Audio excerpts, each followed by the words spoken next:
મારા પેરિસના ફ્રેન્ડનો કહું છે હવે ફ્રેન્ચ ડિક્શનરીમાં શું છે, જર્મન ડિક્શનરીમાં શું છે.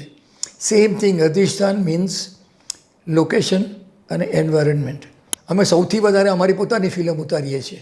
ચિંતાનો તો વિષય છે, પણ જેનો કોઈ ઉપાય જ નથી એની ચિંતા કરવાથી કંઈ ફાયદો થતો નથી કે કંઈ ગેરફાયદો થતો નથી. તકલીફ એ છે કે પહેલાંથી તમને એવી ટ્રેનિંગ આપવામાં આવે છે કે એક માણસ કમાઈને 5 ખાય એ જમાનો કદી આવવાનો નથી. પછી આવ્યું કે મેનેજમેન્ટ ઇઝ મેનેજિંગ પીપલ, કે લોકોને મેનેજ કરો. પછી સમજાયું કે આપણે પોતાની જાતને મેનેજ નથી કરી શકતા તો લોકોને ક્યાંથી મેનેજ કરવાના. નમસ્કાર, શ્રી રમેશ તન્ના પ્રેરિત નવી સવારની ચેનલમાં આપનું સ્વાગત છે. આજે આપણે જે વ્યક્તિ સાથે વાતો કરવી છે એમણે 27 જુલાઈએ મને એક મેસેજ કર્યો કે આજે મારા 42મા જન્મદિવસની 50મી એનિવર્સરી છે. 42મા જન્મની 50મી એનિવર્સરી ઉજવનાર 92 વર્ષના યુવાન શ્રી BN દસ્તુર સાહેબ સાથે આજે વાતો કરવી છે. જેઓએ જો દસ્તાવેજીકરણ કર્યું હોત તો ઘણા બધા વિક્રમો સ્થાપિત કર્યા હોત. છેલ્લા 60 વર્ષથી તેઓ જુદા જુદા અખબારોમાં કોલમ લખી રહ્યા છે. મેનેજમેન્ટ અને માર્કેટિંગના 160થી વધારે પુસ્તકો પણ આપી ચૂક્યા છે. મેનેજમેન્ટ અને માર્કેટિંગના હજારો વાર્તાલાપો પણ એમણે આપ્યા છે. આજે પણ એ ડ્રાઇવિંગ કરીને અમદાવાદની સડકો પર પોતાની કાર લઈને નીકળે છે. તંદુરસ્તીની પણ એક સારી મિસાલ એમણે આપી છે. અને એમના સમય દરમિયાન એમના જીવનના જુદા જુદા તબક્કાઓમાં એમણે એક સારા એથ્લેટ તરીકે પણ ખ્યાતિ મેળવી, સારા ટ્રેકર તરીકે, સારા વક્તા તરીકે, સારા લેખક તરીકે આવી અનેકવિધ પ્રતિભાઓ ધરાવતા શ્રી BN દસ્તુર સાહેબ સાથે આજે આપણે વાતો કરીશું. સાહેબ, આપનું સ્વાગત છે. મેનેજમેન્ટ અને માર્કેટિંગ એ ઘણા બધા લોકોને સ્પર્શતો વિષય છે અને હજારો યુવાનો એમની પાસેથી પ્રશિક્ષણ લઈને પોતાના ક્ષેત્રમાં સફળતા પ્રાપ્ત કરી ચૂક્યા છે. દસ્તુર સાહેબ, મેનેજમેન્ટ બાબતે ઘણી બધી થિયરીઓ છે, પણ મોટે ભાગે એ થિયરીઓ પશ્ચિમના દેશોમાંથી આપણી પાસે આવેલી છે. અને આપનો જે 50-60 વર્ષનો મેનેજમેન્ટ કન્સલ્ટન્ટનો અને મેનેજમેન્ટના પ્રશિક્ષક ટ્રેનર તરીકેનો જે અનુભવ છે એ ઉપરથી આપને શું લાગે છે કે મેનેજમેન્ટમાં છેલ્લા 50-60 વર્ષોમાં એવું કોઈ વિશેષ પરિવર્તન માર્કેટિંગ અને મેનેજમેન્ટમાં આવ્યું છે ખરું? ઘણા બધા પરિવર્તનો આવ્યા છે. સૌથી પહેલું તો એ છે કે જે નોકરી કરતો હતો એ આજે નોકરી કરવા આવતો નથી. એ પોતાની કરિયર બનાવવા માટે આવે છે. મેનેજમેન્ટ માટે એવું કહેવાતું હતું 150 વર્ષ પહેલાં કે મેનેજમેન્ટ એટલે રૂલ્સ, રેગ્યુલેશન્સ, પ્રોસિજર અને પોલિસીઝનું મેનેજમેન્ટ. એટલે મેનેજર એક પોલીસમેન તરીકે કામ કરતો હતો. એ ચાલ્યું, બહુ લાંબુ ચાલ્યું.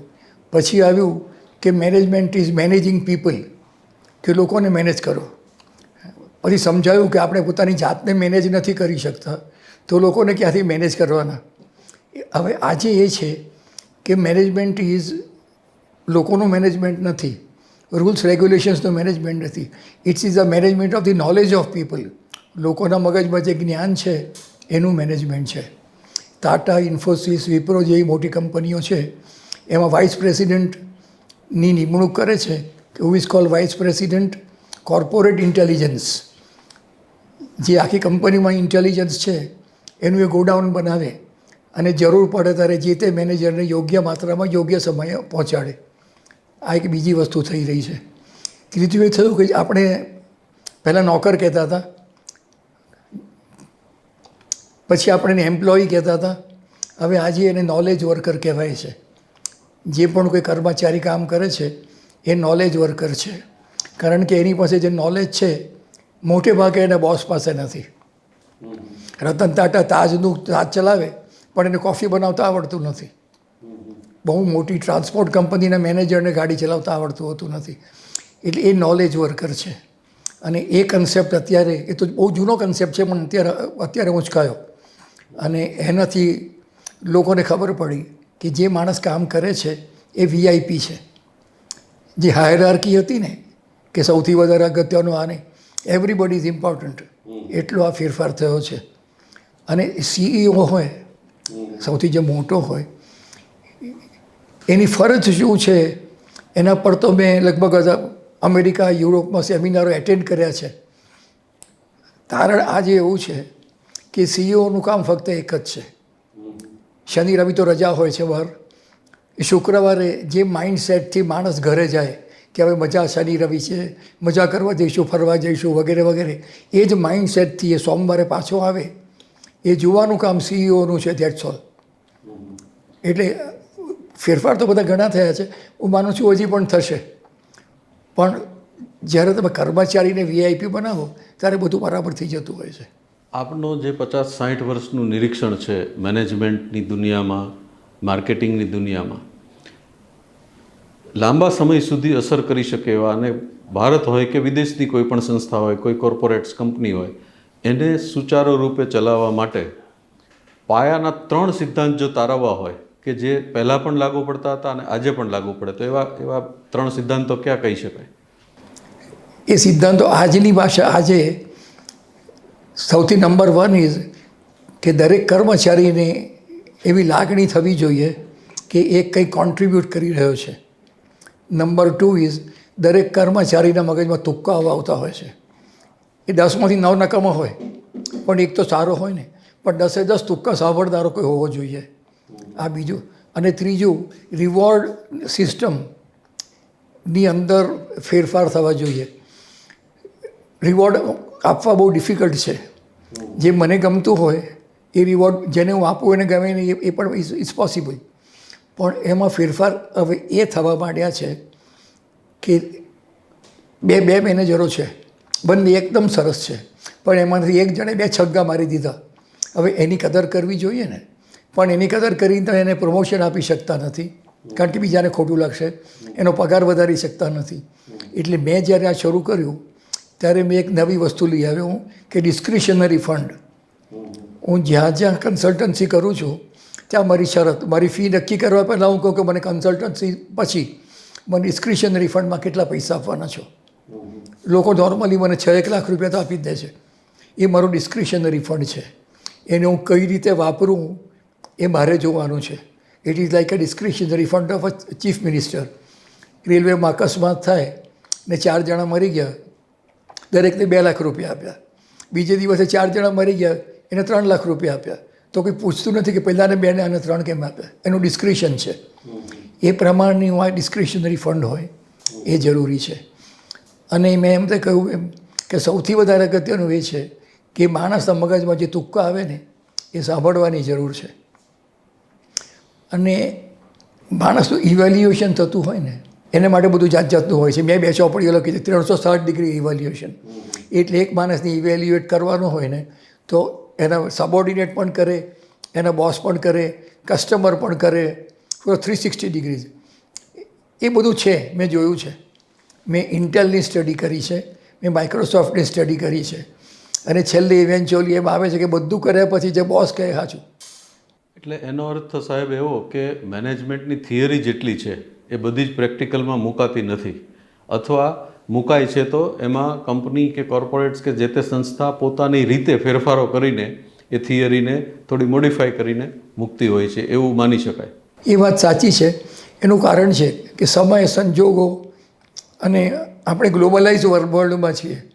અમેરિકામાં અમેરિકન પ્રેસિડેન્ટને શરદી થાય તો અહીંયા આપણને નિમોનિયા થવાના ચાન્સીસ વધી જતા હોય છે. એટલે એ વખતે કોઈ સ્ટાન્ડર્ડ ફોર્મ્યુલા મેં આજ સુધી જોયો નથી.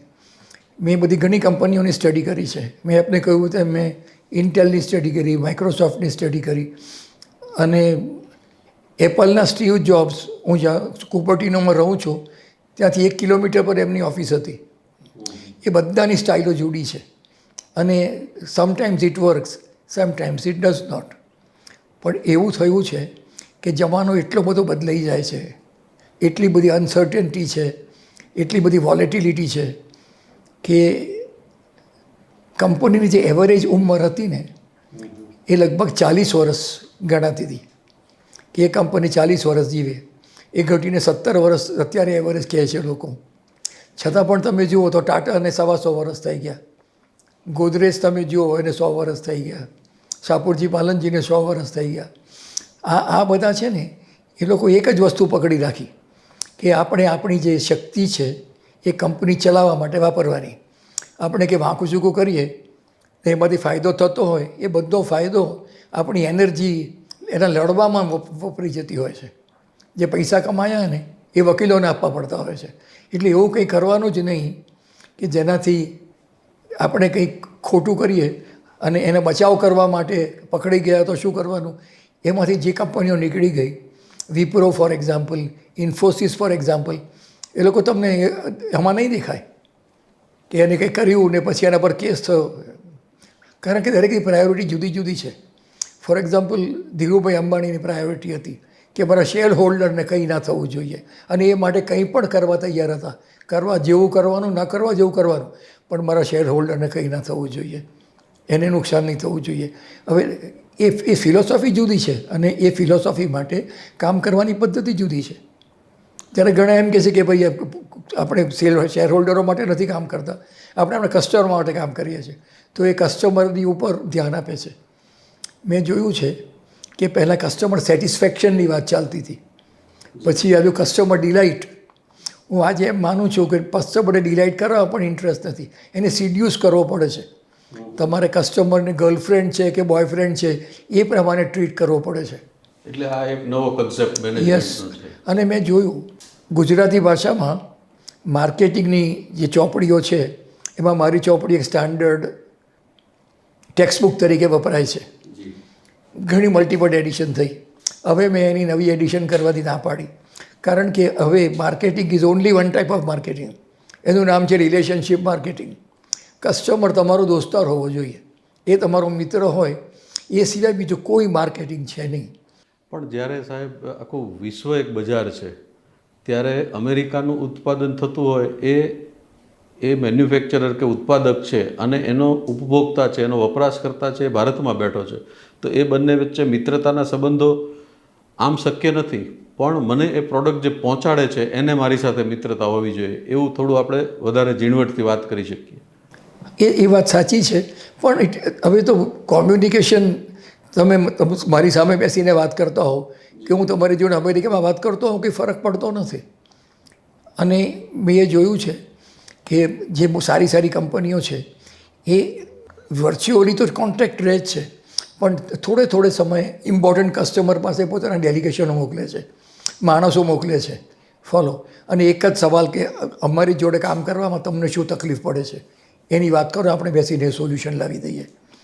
અને એ જે કંપનીઓ કરે છે ને એ વધારે લાંબી ચાલે છે. પણ સાહેબ આ જે વાત થઈ એ કદાચ જાયન્ટ સાઇઝની કંપનીઓની થઈ. જે સ્થાનિક કંપનીઓ છે, જે સ્થાનિક સંસ્થાઓ છે કે જે દવાનું મેન્યુફેક્ચરિંગ કરતા હોય અથવા બીજી કોઈ જીવન જરૂરી ચીજોનું ઉત્પાદન કરતા હોય, એની બજાર પણ સ્થાનિક છે, એનો ઉપભોક્તા, એનો ગ્રાહક પણ સ્થાનિક છે.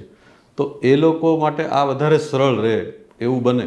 હા, એ બને. પણ એ એક જ વસ્તુ છે કે કસ્ટમર તમારું 1 હોય કે 1000 હોય, એમાં 20-80 રેશિયો કામ કરે છે. તમારા 20% કસ્ટમર છે એ તમને 80% ધંધો આપે છે. તમારી પાસે 100 પ્રોડક્ટ હોય એમાંની 20% પ્રોડક્ટ તમને 80% પ્રોફિટ આપે છે. દરેક વસ્તુની ઉપર કોન્સન્ટ્રેટ કરવા જેવું નથી. જે કસ્ટમર 20% છે ને એની પાછળ પડવા જેવું છે. કારણ કે અનુભવ એવું કહે છે કે જે મજબૂત છે એને રીઇન્ફોર્સ કરો, જે વીક છે એને સ્ટ્રોંગ કરવામાં એનર્જી પુષ્કળ વપરાઈ જાય છે, એટલે એને ઊંચો મૂકી દો. અને જે 20% છે, જે 20% તમારી પ્રોડક્ટ છે, 20% તમારા કસ્ટમર્સ છે, 20% તમારા ડિસ્ટ્રીબ્યુટર્સ છે, રિટેલર્સ છે, એને રીઇન્ફોર્સ કરતા રહો.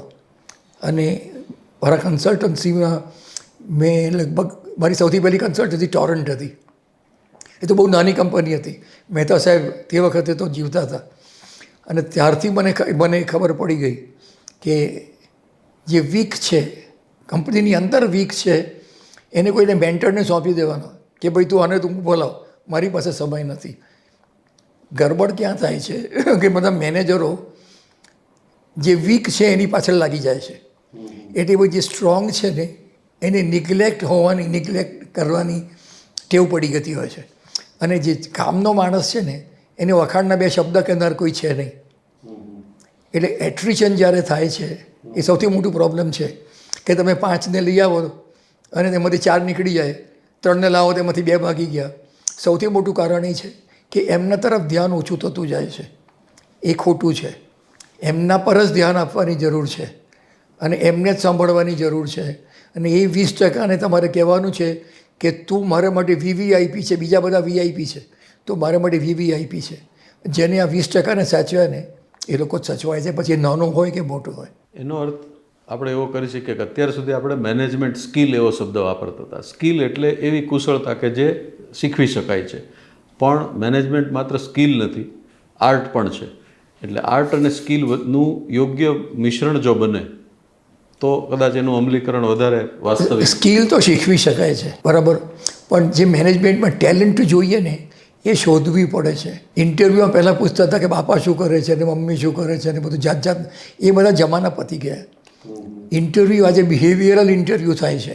એટલે કંપની પહેલાં નક્કી કરે કે એક માણસને મારે લેવો છે, એનામાં કઈ જાતની બિહેવિયર હોવી જોઈએ એ પહેલાં નક્કી કરે કે એની આ બિહેવિયર હોવી જોઈએ. ફોર એક્ઝામ્પલ, તમારે ત્યાં સ્ત્રી મેનેજરો છે તો નવો માણસ આવે, will he be comfortable working under a woman manager કે નહીં, એ કરવાનું અને તે પ્રમાણે ઇન્ટરવ્યૂ કરવાનો હોય છે. મેં એક નાની ચોપડી લખી છે, talent acquisition through behavioural interview. એ પુસ્તક ખરીદવાની જરૂર નથી. તમે ગૂગલની ઉપર જઈને એમ કહો કે બિહેવિયરલ ઇન્ટરવ્યૂ ક્વેશ્ચન, તો તમને 2000 ક્વેશ્ચન મળશે અંદરથી. એટલે this is what is happening today in good companies. જે ફેમિલી એન્ટરપ્રાઇઝ છે આપણે ત્યાં, મેં ફેમિલી એન્ટરપ્રાઇઝમાં બહુ કામ કર્યું છે. ઇનફેક્ટ મારું લગભગ 80% કામ ફેમિલી એન્ટરપ્રાઇઝમાં છે. અને ગુજરાતમાં તો ફેમિલી એન્ટરપ્રાઇઝ અને કોર્પોરેટ વચ્ચે કોઈ ડિફરન્સ મને તો દેખાતો જ નથી. એ સૌથી મોટું પ્રોબ્લેમ ગુજરાતમાં આ છે, ફેમિલી કંપનીઓમાં છે. દીકરાને મોકલે કોઈ, એને IIM એડમિશન મળે એટલો હોશિયાર નહીં હોય, તો અમદાવાદમાં એવી 40 સંસ્થાઓ છે પૈસા લઈને ઇન્ટરવ્યૂ તમને MBA આપતી. એવી કંપનીમાંથી MBA થઈને આવે, એને કંઈ સાંધો જડે નહીં અને 25 વર્ષની ઉંમરે બાપા એમ કહે કે તું મારો મેનેજિંગ ડાયરેક્ટર છે. ત્યાંથી પડતીની શરૂઆત થાય છે. ભારતમાં જ નહીં, વિશ્વમાં પણ અમેરિકા વગેરે દેશોમાં માર્કેટિંગ મેનેજમેન્ટ વિશે અભ્યાસો કર્યા છે, વાર્તાલાપો આપ્યા છે, પુસ્તકો લખ્યા છે. ભારતમાં પણ અમદાવાદ મેનેજમેન્ટ એસોસિએશન જેવી સંસ્થામાં આપ વર્ષોથી મેનેજમેન્ટ અને માર્કેટિંગના વાર્તાલાપો આપી રહ્યા છો. અત્યાર સુધીના આપના 50-60 વર્ષના વિશાળ અનુભવના આધારે એવું કહી શકો, એવી કોઈ વ્યક્તિનું નામ આપી શકો કે જેમાં મેનેજમેન્ટના તમામ ગુણો મોજૂદ હોય? એવી કોઈ વ્યક્તિ પોસિબલ જ નથી, કારણ કે હ્યુમન બિઈંગ છે. તમારે નક્કી કરવાનું છે કે ગમે તેટલું હોય તો પણ એને હ્યુમન બિઈંગ છે, એને ઇમોશન્સ છે, એને ફેમિલી છે, એને ફ્રેન્ડ છે, એને કોઈ ગર્લફ્રેન્ડ હશે ક્યાંક સંતાડેલી. એ બધું તમારા વિચારો ઉપર અસર તો કરે જ છે. પણ તમે જુઓ તો જે લોકોએ પોતાની જેવા ચાંચ ડૂબતી નથી એ માટે એક્સપર્ટ પકડી લાવીને એ લોકોને છૂટા મૂકી દીધા. રિસોર્સ આપવાના હોય છે, રિસોર્સ આપો, સાથે એને રિસોર્સ વાપરવાની તાલીમ આપી દો અને છૂટો મૂકી દો. એ લોકો આગળ વધી ગયા છે. આઈ એમ શ્યોર કે મુકેશ અંબાણીને એની પેટ્રોકેમિકલના પીની પણ ખબર નહીં હોય, પણ એ કામ કરી શકે છે. અડાણીને પોર્ટની ક્રેન શું છે એની ખબર નહીં હોય, પણ એ કામ કરે છે, કારણ કે એને એટલી ખબર પડી ગઈ છે કે જેમાં મને આવડતું નથી એમાં મારે ડબડબ કરવાની જરૂર નથી. અને જે કરે છે ને એ હંમેશા પસ્તાય જ છે. મેનેજમેન્ટના ગુણો માટે આપે એકવાર આપના પુસ્તકમાં કેવી યાદવ એવું નામ લખ્યું છે. હવે એક જે આમાં શું થાય છે કે ગીતા જેવું જે ઉત્તમ પુસ્તક છે, જેને હું માનું છું કે મેનેજમેન્ટનું પહેલું પુસ્તક છે, એની અંદર 18મા અધ્યાયમાં 14મા નંબરનો શ્લોક છે. મેં જેટલી ગીતાની કોમેન્ટ્રી વાંચી છે એટલી કોઈ બીજાએ કદાચ નહીં વાંચી હોય. જેટલી હાથમાં આવી એટલી બધી વાંચી છે. એ શ્લોકનો કોઈ પણ જાતનો રેફરન્સ મેં આજ સુધી જોયો નથી. જ્યારે મેનેજમેન્ટનું જે આજના સિદ્ધાંત છે એ બધા કેવી યાદવ સાહેબે, એ પ્રોફેસર સાહેબે 5000 વર્ષ પહેલાં આપ્યા હતા. અર્જુન પૂછે છે કે કર્મની સિદ્ધિ માટે મારે શું કરવાનું? તો 18મા ચેપ્ટરના 13મા નંબરના શ્લોકમાં કૃષ્ણ કહે છે કે એને માટે 5 વસ્તુની જરૂર છે, એ તું મારી પાસે શીખી લે. એ 5 વસ્તુ આજે પણ રેલેવન્ટ છે. એ કહે છે કે સૌથી પહેલા નંબર છે અધિષ્ઠાન. અધિષ્ઠાનનો અર્થ લોકોએ જુદો જુદો કર્યો છે. સંસ્કૃત એકદમ રીચ લેંગ્વેજ છે, ઇંગ્લિશ જેવી છે. એક શબ્દના ઘણા મિનિંગ થઈ શકે છે, પણ અધિષ્ઠાનનો ડિક્શનરી મિનિંગ છે એન્વાયરમેન્ટ અને લોકેશન. મેં બધી જ ડિક્શનરી જોઈ નાખી છે. મારા પેરિસના ફ્રેન્ડનો કહું છે હવે ફ્રેન્ચ ડિક્શનરીમાં શું છે, જર્મન ડિક્શનરીમાં શું છે. સેમ થિંગ, અધિષ્ઠાન મીન્સ લોકેશન અને એન્વાયરમેન્ટ. તમે યોગ્ય લોકેશનમાં, ફોર એક્ઝામ્પલ મીઠાનું કારખાનું નાગપુરમાં ના નખાય, એ દરિયાની નજીક, એ રણની નજીક નખાય. એ લોકેશન અને એન્વાયરમેન્ટ. એવું એન્વાયરમેન્ટ બનાવવું જોઈએ કે જ્યાં જે માણસ કામ કરે છે એની આવડતને પૂરેપૂરો સ્કોપ મળવો જોઈએ કામ કરવાનો. That is one. અધિષ્ઠાનમ તથા કર્તા. કર્તા ઇઝ ધ ડુઅર. તમારામાં શું છે, ફોલો. સ્કિલ જોઈશે, ઇન્ફોર્મેશન જોઈશે, નોલેજ જોઈશે અને ટેલેન્ટ જોઈશે. એ બીજા નંબરે છે. ત્રીજા નંબરે છે રિસોર્સિસ. અધિષ્ઠાનમ તથા કર્તા કરણમ ચ પૃથક. જુદી જુદી જાતના તમારી પાસે રિસોર્સ જોઈએ. અને એના પછી જઈએ તો અદ્ભુત છે જે મોડર્ન મેનેજરો છે એ કહે છે કે અમને પણ જલ્દી સમજાયું નહીં. એ એમ કહે છે કે વિવિધાશ્ય પૃથક ચેષ્ટા. જુદી જુદી રાતની ઇન્ડિવિડ્યુઅલ પ્રોસેસ, ચેષ્ટા ઇઝ પ્રોસેસ. સારું એન્વાયરમેન્ટ, તમારામાં હોશિયારી અને રિસોર્સિસ, અને જુદા જુદા રિસોર્સિસ વાપરવાની જુદી જુદી પ્રોસેસ. અને છેલ્લે દૈવમ ચૈવાત્ર પંચમમ, કે અહીંયા સ્થાન નસીબ ચોથા સ્થાને છે. નસીબ શું છે એ પર મને બહુ જ બધો ઘણા બધા ઇન્ટરેસ્ટ છે. કારણ કે નસીબની ઉપર જે સંસ્કૃતમાં શ્લોકો છે ને અદ્ભુત છે, બધા સુભાષિતો છે ને એ અદ્ભુત છે, બરાબર. પણ એક વસ્તુ મેં જોઈ છે કે નસીબ પોતાના પગ પર ઊભું રહી શકતું નથી, એને ટેકો તો જોઈએ જ છે. સૌથી મોટામાં મોટું નસીબ એ તમને લોટરી લાગી જાય, પણ એને માટે તમારે ટિકિટ ખરીદવી તો પડે જ છે. કર્મ તો કરવું પડે જ છે. તમે ટિકિટ નહીં ખરીદો તો ઈશ્વરો તમને લોટરી લગાડી શકે એમ નથી.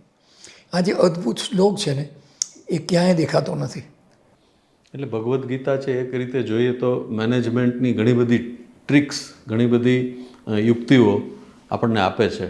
તો ભગવદ્ ગીતા માટે એક મેનેજમેન્ટ એંગલથી નવું નામ આપવું હોય તો શું આપી શકાય? પહેલાં તો ભગવાન કૃષ્ણનું નામ ભગવાન નથી, એનું નામ પ્રોફેસર કેવી યાદવ છે. અને પ્રોફેસર કેવી યાદવની જિંદગી જીવવાની જડીબુટ્ટી, આ નામ આપી શકાય.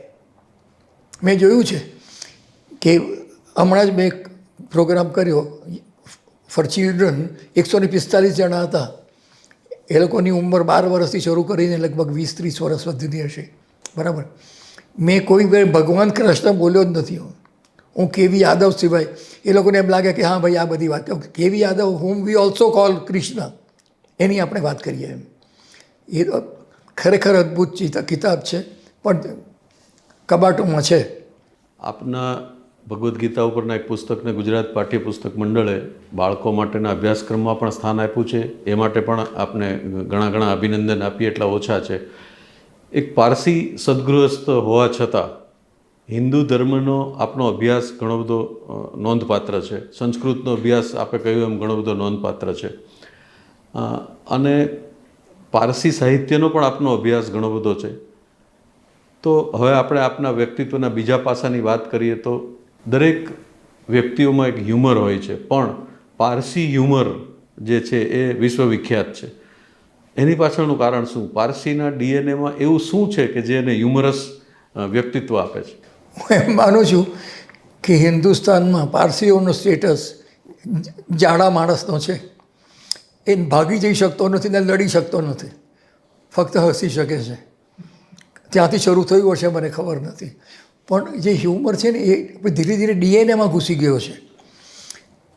હું મરી જાઉં પછી તમે આવીને મારી ઘરવાળીને પૂછો કે કેમ દસ્તુર દેખાતો નથી, તો એમ નહીં કહે કે મરી ગયો, એ એમ કહે છે કે ફોટો ફ્રેમમાં ચાલી ગયા. બરાબર. I don't die, I just transfer myself into a photo frame. અમારું જે ટાવર ઓફ સાયલન્સ છે, જ્યાં અમારું ઉપર જવાનું મુંબઈમાં છે ને, મલબાર હિલ પર છે, એની નજીકનું બસ સ્ટોપ છે એ કેમ્પ્સ કોર્નર છે. કેમ્પ્સ કોર્નર પછીનું જે બસ સ્ટોપ છે એ ઉપર જવાનો રસ્તો છે. તો પૂછો કે પેલા કાકા કેમ છે, તો કે એવનની ગાડી કેમ્પ્સ કોર્નર પર પાર્ક થયેલી છે, હમણાં રસ્તામાં ઘણો બધો ટ્રાફિક જામ છે, એ ટ્રાફિક જામ પૂરો થશે અને એવન પછી આગળ જશે. દેટ મીન્સ કે ડોહો આવી રહેલો છે, હવે જવાની તૈયારીમાં છે. ફોલો એ નાનપણથી જ છે. અને we act as role models for our children. અમે સૌથી વધારે અમારી પોતાની ફિલ્મ ઉતારીએ છીએ.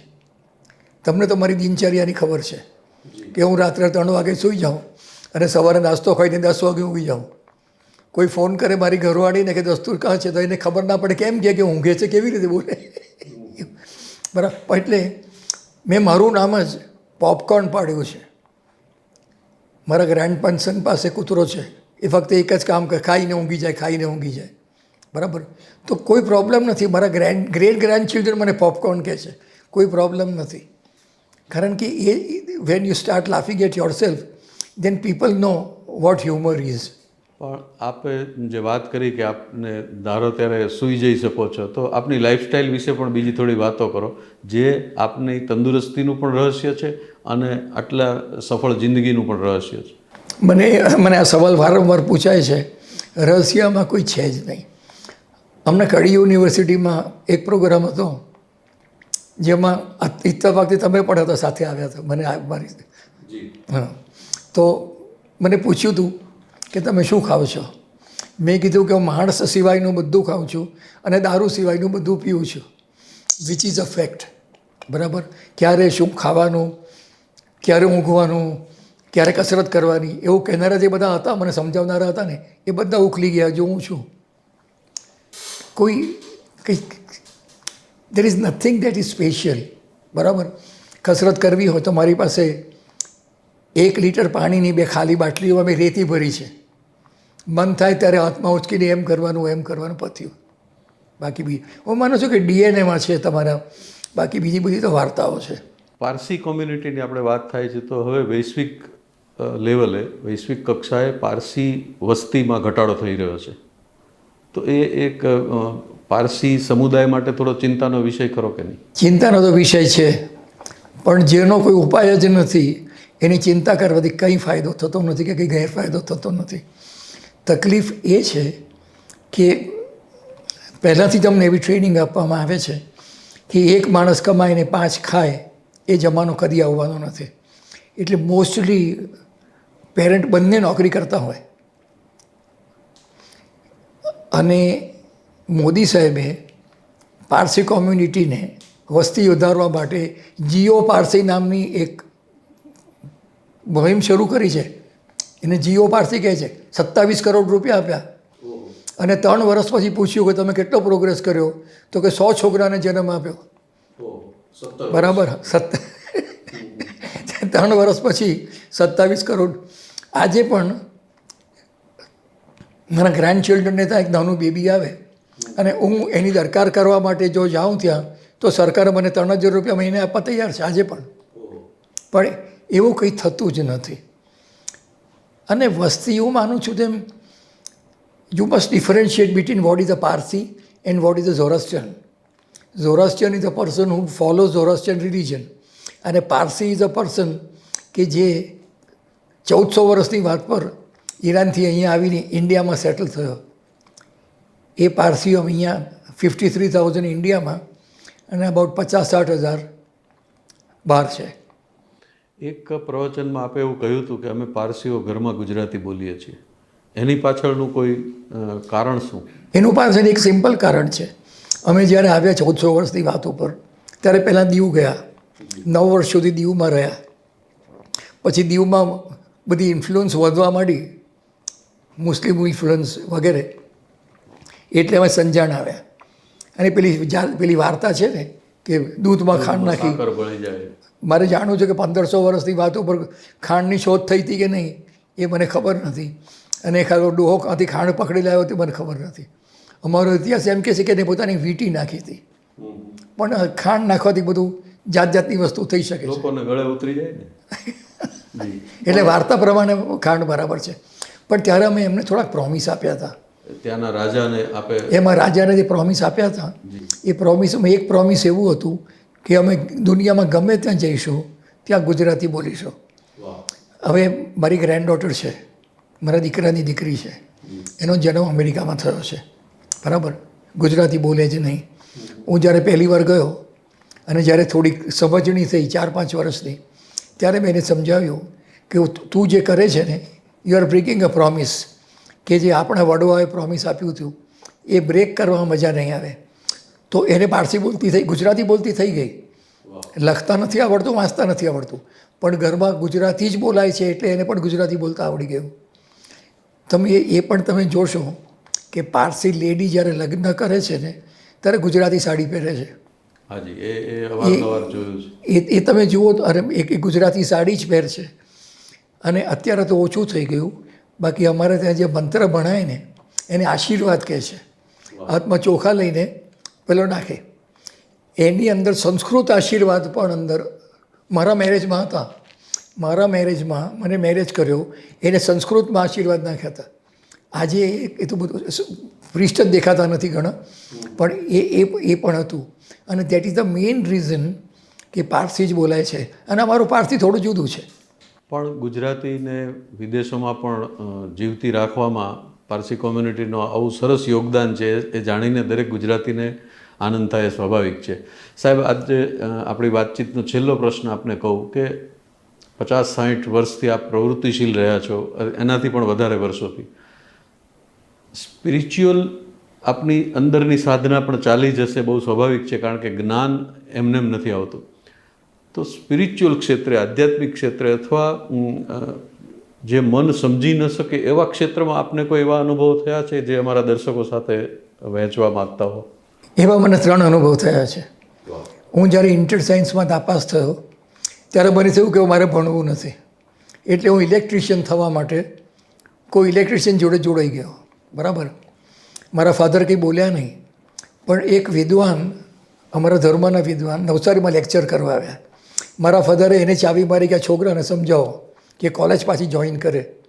એટલે એને મને બોલાવીને કહ્યું કે હું તને એક મંત્ર આપું છું. એ અમારી અવસ્થા ભાષાનો જ છે, અમારી પ્રેયરની કિતાબનો જ છે. એ તારે આ રીતે બોલવાનો. તને કે મિરેકલ દેખાય તો આગળ ચાલજે, મિરેકલ નહીં દેખાય તો ફર્ગેટ અબાઉટ ઇટ. સારું, મેં શરૂ કર્યું, કોલેજ જોઈન કરી, બરાબર. ઇન્ટર સાયન્સમાં હું એક્ઝેક્ટલી 35% માર્ક્સે પાસ થયો. 1 માર્ક્સ ઓછી હોત તો ફરી પાછો રિપીટ થાત. મને થયું કે કંઈક મિરેકલ થઈ લાગે છે. જુનિયરમાં ગયો, સિનિયર ગયો.